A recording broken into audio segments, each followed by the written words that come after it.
뭐 우리가 지난 넉 달 동안 무슨 일을 겪었는지는 우리 모두가 다 알고 있습니다. 소회가 어떠신지 먼저 도올 선생님. 이번 이 사건은 아주 우리 역사의 저 그 깊은 구석의 이 문제들이 그냥 이렇게 노출돼서 이제 앞으로 우리가 좀 잘하면은 깨끗하게 우리 역사가 그 세탁된다 그럴까 그 완전 뒤바뀌는 진정한 어떤 의미에서 그 동학임 얘기하는 개벽의 시작이다 이렇게 느껴져요. 개벽의 시작이다. 예.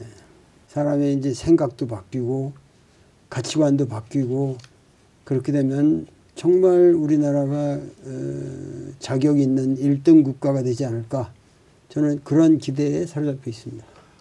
조금 많이 다르시네요. 저는 지금 막 가까웠는데 이재명 의원께서는 어떠신가요? 뭐 저도 사실은 매우 책임 있는 자리에서 이번 군사 쿠데타 내란 상황을 맞았고요.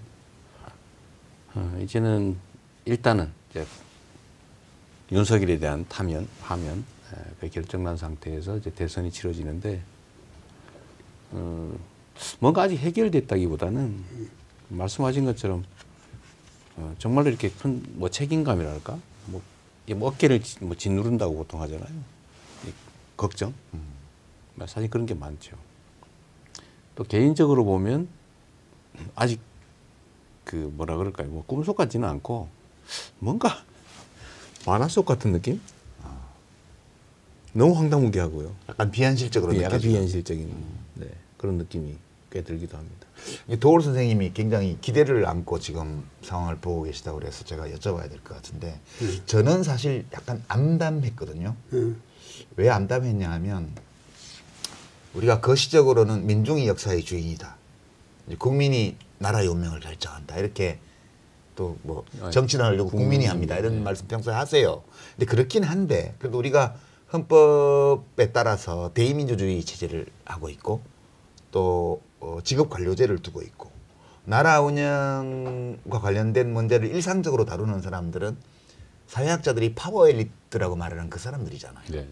근데 지금 보면 대통령은 군대를 동원해서 국회를 해산하려고 했고 네. 헌법재판소는 그 권한대행이 헌법 위반을 했는데도 중대하지 않아서 그냥 괜찮다고 얘기를 하고 권한대행들은 헌법을 무시하고 헌법재판소의 결정도 깔아뭉개면서 마음대로 하고 언론인들은 내란 세력한테 마이크 쥐어주고 군인들은 그 불법적인 지시를 시킨 대로 하고 경찰도 마찬가지고 네.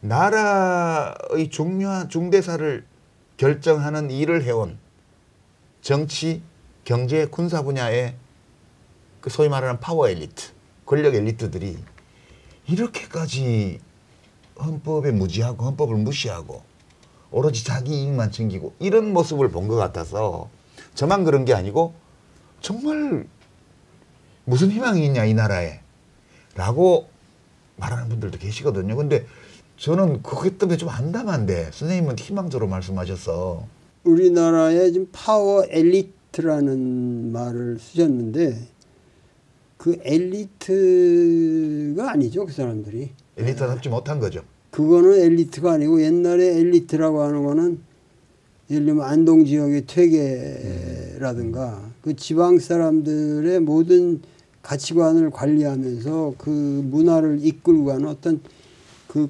공동체의 중심 역할을 하는 사람들 저쪽 우도에는 뭐 저 조남명이 있고 뭐 누구 이런 식으로 해서 그게 형성됐던 건데 지금 파워 엘리트라고 그러는 사람들은 현실적인 권력을 가지고 있는 것처럼 보이지만 실상은 사실 그 시험 좀 잘 본 사람들이거든요. 그리고 그 권력을 가질 하등의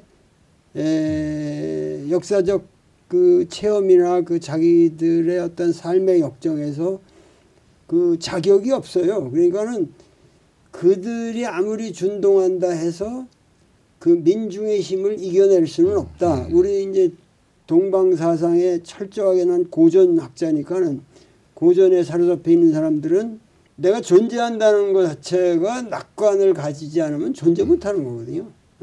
그래서 아주 낙관을 했습니다. 시종일관. 선생님은 약간 이 세상을 플라톤이 생각하는 그런 세상.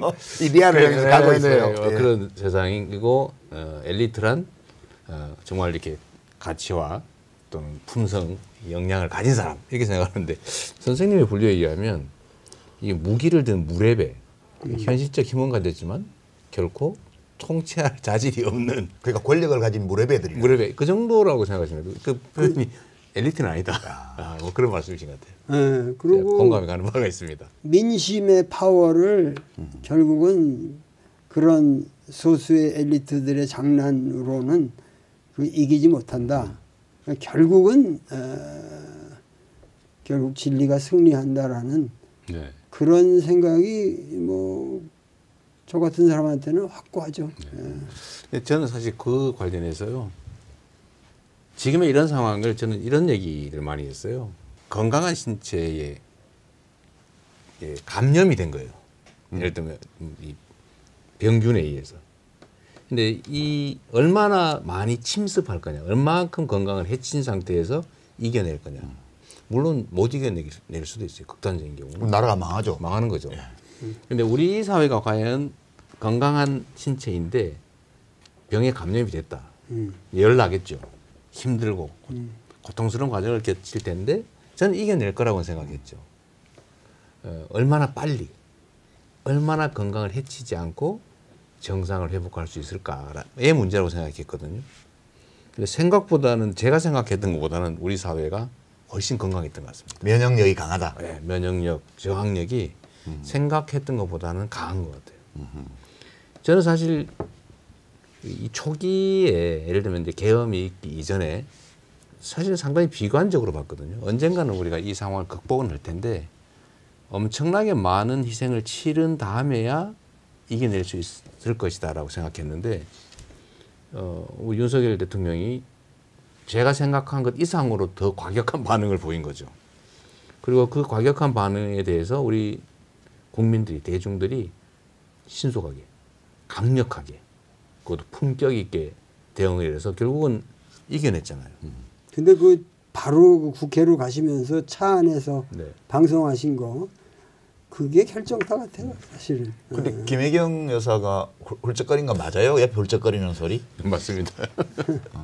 저는 뭐 죽을지도 모르는 네. 상황이니까. 저는 몰랐는데 나중에 보니까 영상 보고 그러니까, 하셨구나.